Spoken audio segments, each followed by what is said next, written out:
Hi, everyone, and welcome to the first episode of the Women in Clean Cooking podcast. I'm Kelsey Bischot from the Clean Cooking Alliance, and I'll be your host for today. In this episode, we're spotlighting two amazing women who are pushing the clean cooking movement forward. We'll be talking about the power of mentorship, and we'll be featuring a mentor-mentee pair from the Women in Clean Cooking Mentorship Program, or WICC for short.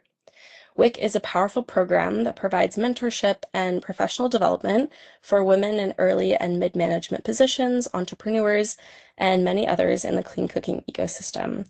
The program is co-hosted by the Clean Cooking Alliance, the Global Women's Network for the Energy Transition, and Sustainable Energy for All.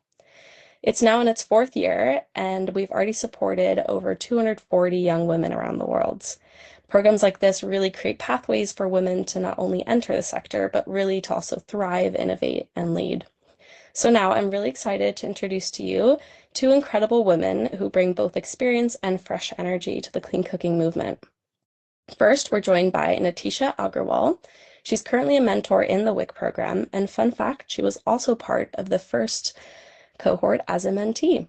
She's a comms and sustainability expert with over 25 years of experience, and she also co-designed an improved mud cookstove that led her to launch the Smokeless Cookstove Foundation in 2016, where she's currently the founder.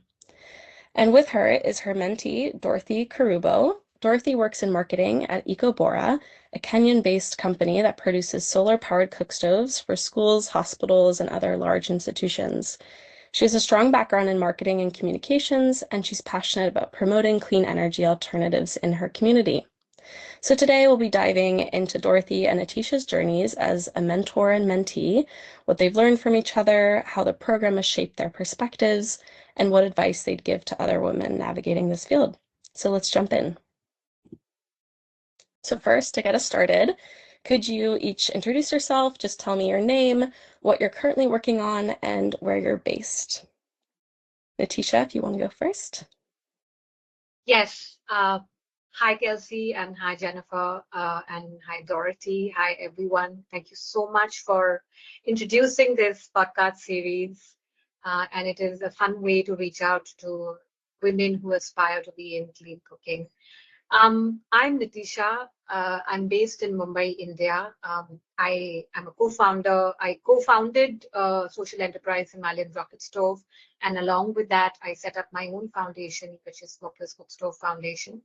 Currently, we are working on a framework where we are looking at studying what are the levers of pushing for clean cooking that goes beyond technology and financing mechanisms, and how do we spotlight women who actually spend hours when it comes to cooking.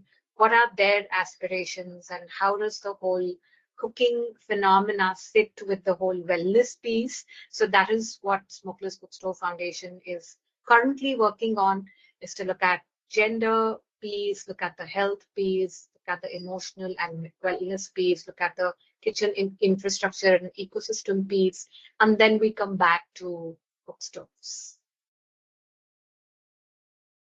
Great, thank you so much. And Dorothy, if you could please introduce yourself. Hello, Dorothy. Hello, Jennifer. Hello, Nitisha, and hello, everyone. My name is Dorothy Kerubo, and I'm happy to join this podcast today. And thank you for organizing such program for us to showcase everything and how much we've learned through the program. So as I had earlier said, my name is Dorothy Kerubo Nyankira from Nairobi, Kenya. I'm currently the marketing and communication leads at Ecobora, a Kenyan company that specializes in the manufacture and sale of solar-powered cookstoves to large institutions like schools, hotels, and hospitals across Kenya, with the goal of eliminating the reliance of firewood and reducing carbon emissions in schools, hospitals, and hotels from an estimate of 240 tons of CO2 per stove per school to zero. And one of the projects that I'm most excited about right now is our Impact Storing campaign, where we are shooting a series of documentaries that capture the transformative effects of our solar-powered cookstoves. These stories showcase the lived experiences of school cooks, head teachers, and school principals, and even students, some of whom are now breathing cleaner air, saving hours of time, and redirecting funds once used for firewood into education and other school programs. And it's really incredibly fulfilling to see how our cook stoves have shaped lives and hear impact stories from the parties involved. Yeah. Thank you so much. And that's really exciting to hear about the institutional focus. I know in the clean cooking space right now, there's a big push for public institutions, private institutions, schools. And so I'm excited to hear more about that later in the podcast. But for now, I'd love to talk about how both of you got involved in the WIC program. So what brought you to the program and how has being part of it shaped your view of the clean cooking sector? Nitisha? Yes, thank you. And I actually owe a lot to Women in Clean Cooking program because, like you mentioned in the beginning, I was part of the inaugural cohort. And if I remember correctly, it was launched during COVID, which was the time of a lot of isolation. A lot of my field work got suspended due to lockdown. We couldn't work in our communities. So it was a space which sort of led me to think that, should I continue this work or should I go back to my corporate life, which I had left to set up the foundation. And at that time, I got to know about, Clean Cooking Alliance and SE for All and GWNet coming together to launch Women in Clean Cooking as a learning and networking platform. And I think I just jumped into fill in the application because I was so desperate to find women who are in the similar space of work as I am and have conversations and learn from experiences from other practitioners. So for me, it was great timing, and I learned so much from my association, the mentor that I had, because I was navigating not only sector focused challenges, but also what is it that I want to do in this space, and how can I expand my horizon. And that is the inputs that I got in the one-on-one mentorship that I had with my mentor. And also when I would listen to the webinars and other women talking of their experiences, I think the biggest comfort that I drew from this entire space was, there are many women in Asia and Africa who are in similar space. They are facing similar challenges, and what are some of the things that they do to navigate that space. So, and since then, I've kind of, I feel that this is where I want to pay it forward and, share my learning experiences in this sector to the best of my capability and ability. Great. Thank you so no, and we're really thankful that you came back as a mentor and had such a great experience. So I think we'll dive into that later as well. But Dorothy, what brought you to the program and how has your first year been and what have you learned and how's it shaped your view of clean cooking? Thank you. So, the Women in Clean Cooking program was actually introduced to me by my colleague. And at that time, I was at a point in my career where I wanted more than just doing the work. I wanted to understand how to lead it better. I had been working on some really impactful projects at Ecobora, but I knew that I wanted to make a bigger difference. And I needed to sharpen my leadership skills, grow my business and acumen, and in a way learn how to tell our story in a way that truly showed the impact and the intended message. I was especially interested in building my capacity in marketing, fundraising, and impact assessment because it's one thing to have a good product and another to build support around it, raise funds, track your progress, and also influence systems. The Women in Clean Cooking program gave me the space to learn and reflect, but also to connect with other women who are navigating similar journeys in their corners of the world. The program also made me realize that the clean cooking ecosystem is not just about the cook stoves, it's about the people, equity, health, and environment at large. It also showed me that women have a powerful role to play in shaping that future, not just as implementers, but as leaders, decision makers, and visionaries. Thank you. You touched on how strong and powerful the mentorship has been for you and how much you've really learned from it. So I'd like to dig a little bit deeper into that and talk about some of the valuable lessons that you've learned so far from the mentorship in this program and you've learned from each other. Are there any specific challenges that you've tackled together that you've been really to take on like together? So Nitisha, would you like to start? Yeah, sure. So I'll, first perhaps talk about my experience and then I'll share my journey with Dorothy.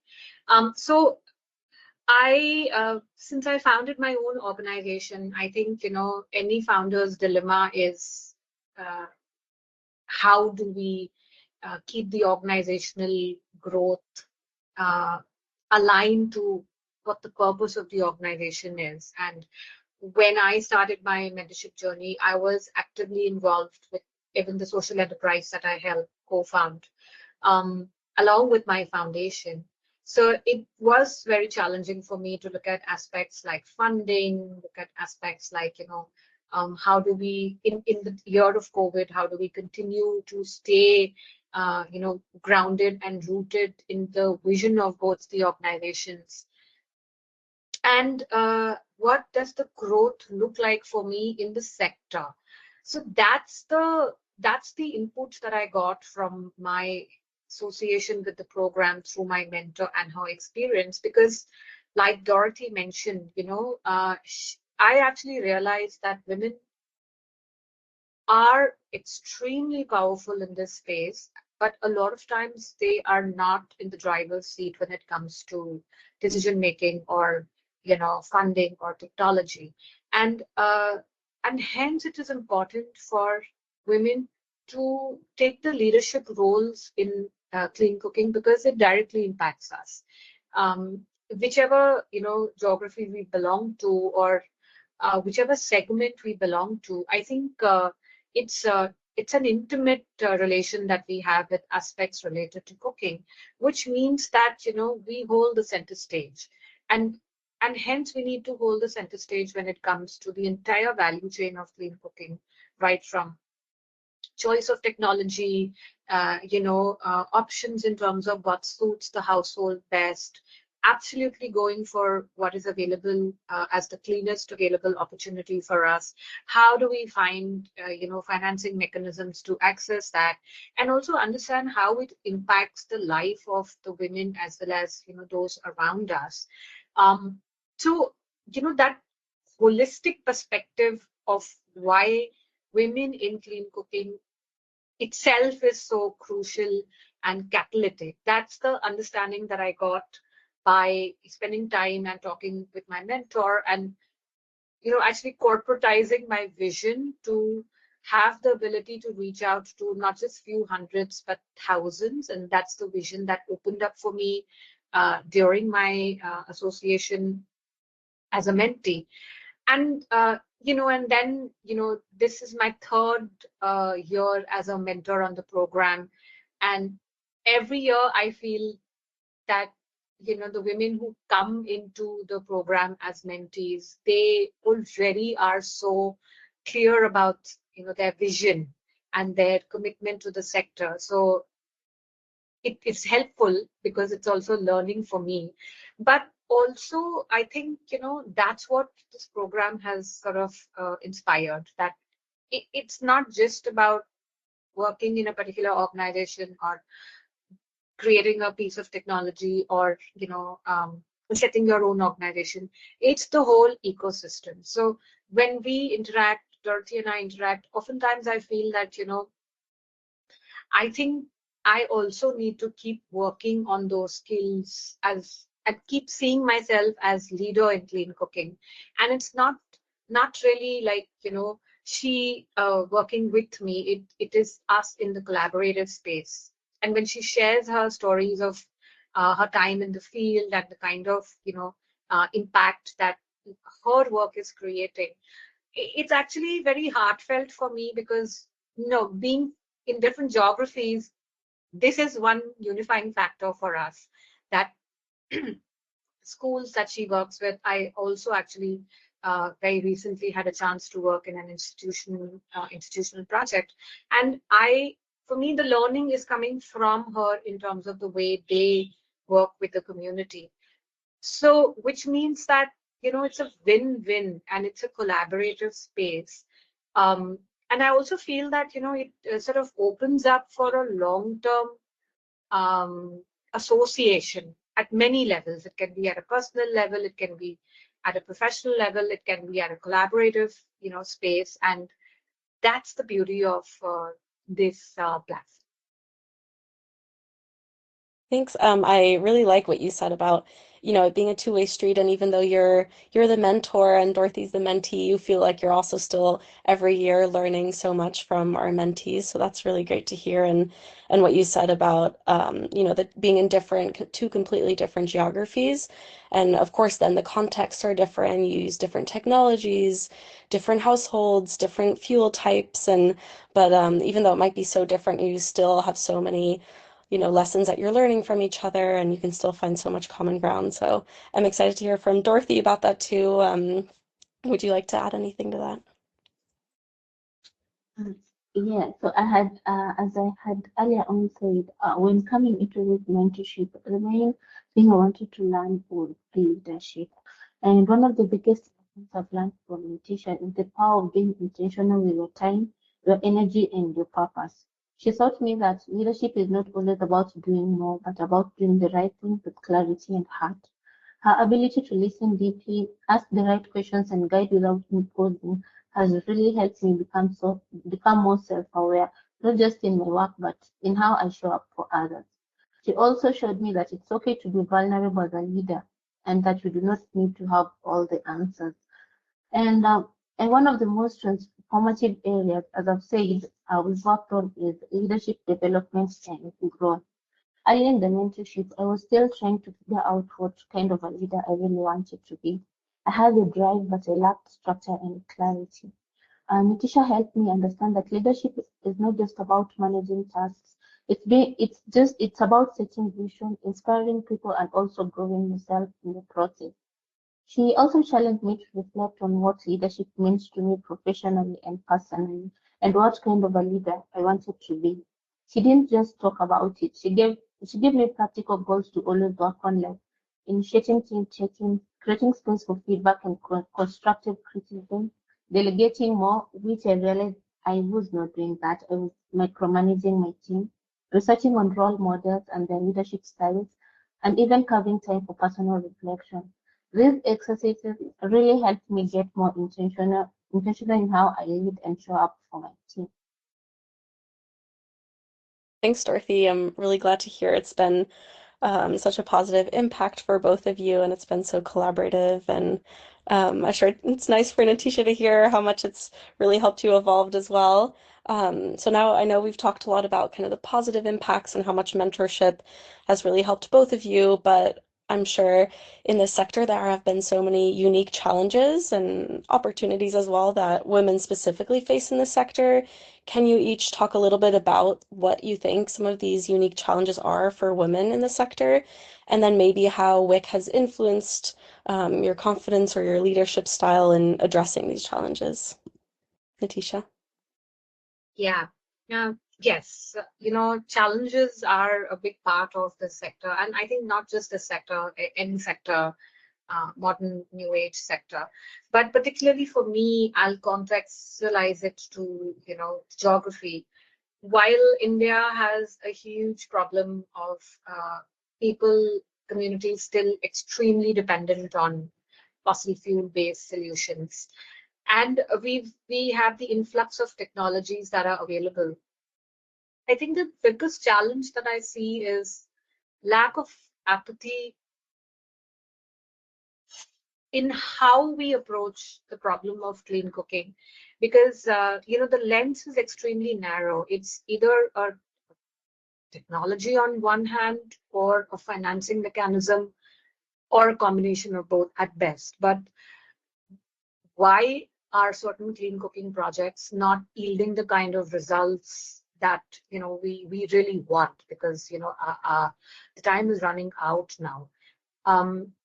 And that I feel the challenge that I see is because we're not willing to understand the ecosystem in which these decisions are being taken, the socio-economic, political, cultural contexts of where these communities are and what are their reasons to continue to push their cooking through fossil fuels in spite of all the issues. So I think that is the biggest challenge that I also face in my work in India, and I've been doing this work for the last 8 years over here, where the problem identification has happened, and there are range of solutions, but the gap of actually making these technologies or these solutions accessible seems very academic in nature. So and hence the challenge being that there's no real funding available to bridge this gap, which sits at the which is the behavior as to why certain solutions are not meeting the objectives that they should be, and under what circumstances are we delivering these solutions to these community, and what is the life that we want them to use them for. Are things that seem to have a very strong presence in terms of developing the framework academically, but when it comes to actual implementation and holding hands with the communities, there is a big gap. And since there's no type of funding that can kind of allow in-depth work of behavior change, after a point in time, it just becomes, a data or a statistic, and we leave a human behind, we leave the people behind. So I think I've been extremely vocal about these challenges in my work, where we have to start thinking about systemic issues when it comes to clean cooking.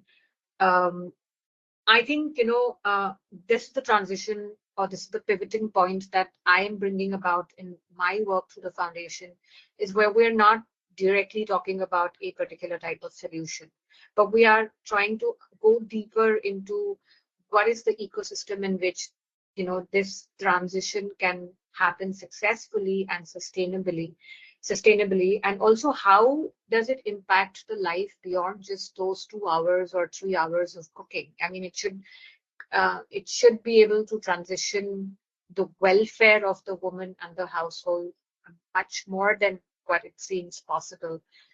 So funding for that is a challenge. I don't think funding for solution is anymore a challenge, because there are so many programs that funds innovators, but there are no real programs or no particular type of funding that funds organizations that are working in the behavior change part of it. So that, and it's gender agnostic.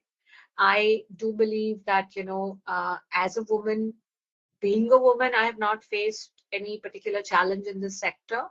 But at least in my country, we are very few of us. I think we're a handful of us, and unfortunately, we're not,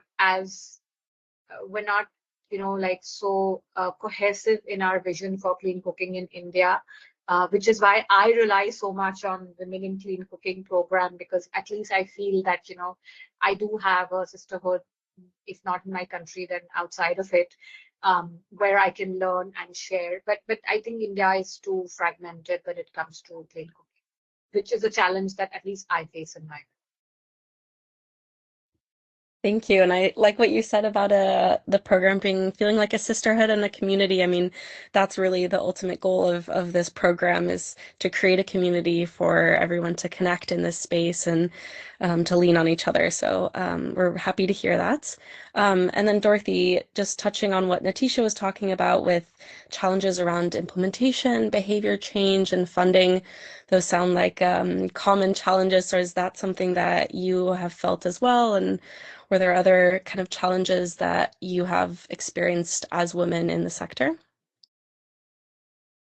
So to add on what Nitisha had said, I feel like trust and traditions are just major challenges in the adoption of clean cooking everywhere, because people are often hesitant to shift away from what they've known for generations, even if it's harmful. One thing I've learned is that successful adoption depends a lot on community engagement, demonstrations, and storytelling. Something that I see Nitisha does beautifully in her work with the Smokeless Cookstove Foundation. For you to be able to reach massive people, you have to implement the storytelling part and convince that particular community that this will work for them. Also, another challenge that I've seen is women play a central role in the clean cooking conversation, not just as users, but as advocates, decision makers, and innovators. Yet we still face significant challenges, especially when it comes to being recognized as leaders in technical or energy-related spaces. There are times when our voices are overlooked in strategy meetings or when assumptions are made about our capabilities. Many people may question, how can a woman lead? Can she implement? Can she do this and this? I feel like they feel like men deserve that position better than us. But again, that's also where the opportunity lies. Women bring something deeply valuable to the clean cooking sector, which is lived experiences. We understand the emotional, physical, and economic toll of traditional cooking methods because we've seen it firsthand in our families and communities. That perspective makes us powerful drivers of change, especially when given the space and tools to lead. Thanks, Dorothy. I want to quickly go back to something we were talking about earlier about geographical contexts, and you come from two very different countries and parts of the world. So I'm curious, what have you learned from each other about working in Kenya and in India? And what are the similarities and differences in how clean cooking gets adopted in your communities? Because I know you both just touched on the importance of adoption in communities and behavior change and making sure it's sustainable and long lasting for impacts. So I'm curious to hear from both of you on that. Nitisha? Yeah, I think that's a very, very beautiful point about this program because it covers like such a diverse geographical range. But like I said, that I think cooking is a common thread, and the fact that involves women is also a common thread. And every time we interact, and when Dorothy shares her experience about specifically the clean cooking program that she leads in school, I kind of, resonate with that in some of the school focused programs that I've been a part of. So the problem, as we call it, kind of, there's a lot of similarity in the way communities react, the hesitancy, the apprehensions about trying out a new technology because they are culturally directed through a certain behavior. And so these are common things in the fact that it affects women disproportionately across both the regions. That's also something very much in common. But, having worked with mentees who come from African nations, it's my understanding and my observation that I think this geography is leading the piece when it comes to transition and clean cooking. And, their aptitude to welcome opportunities in terms of better technologies and some of the programs that I have seen, even Ecobora, the organization that, Dorothy represents, the technology and the fast tracking of adoption, the way they are doing it, it's very commendable.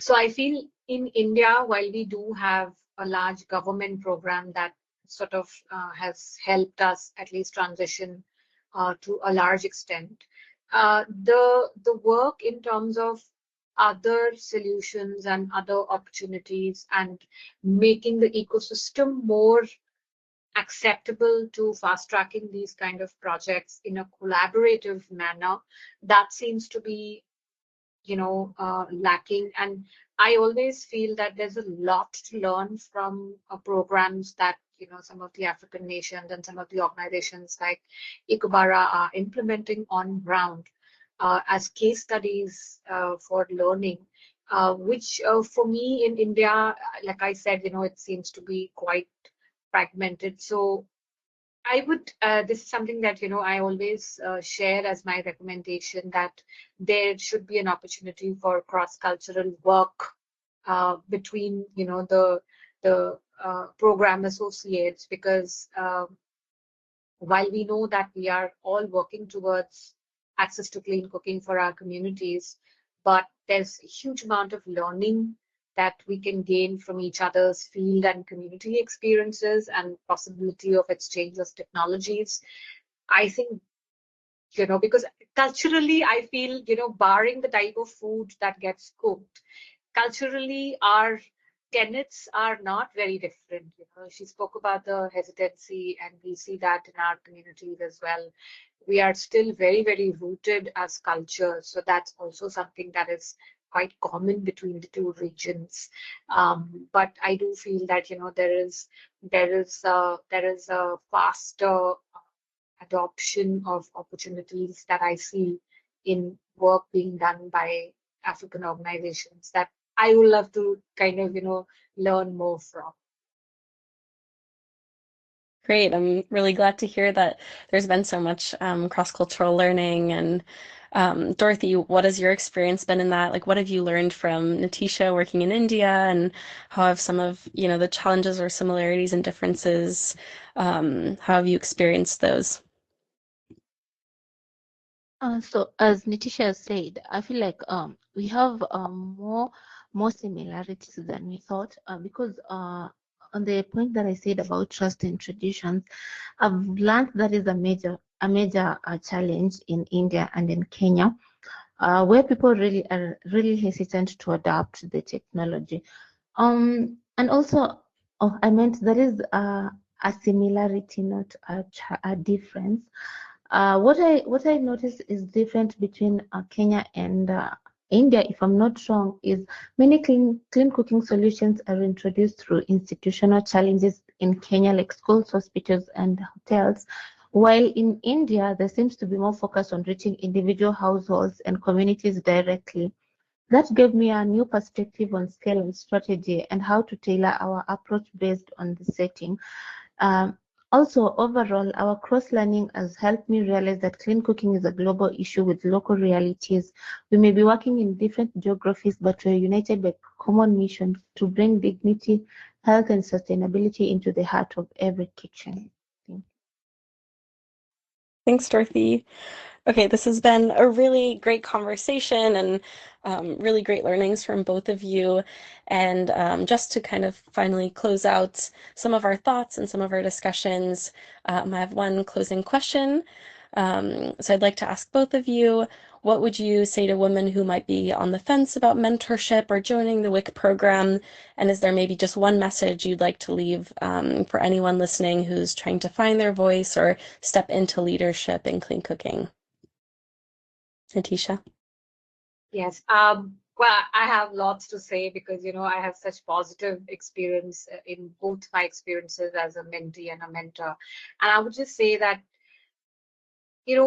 many times we feel it is just probably something we have to do because we're enrolled into it and hence try to schedule a meeting. But I think the moment we decide to put our heart into it and know that, okay, this is a learning forum, which is very different from others, then every interaction that we have in this program is there's something to take back, and it may not directly sort of propel your career and land you some better opportunity. It could also, but I'm just saying that at the very least, what you get to take back is the fact that that there are so many women across Asia and Africa, and they are helmed by big, very, very credible organizations like CCA, SE for All, and GWNet.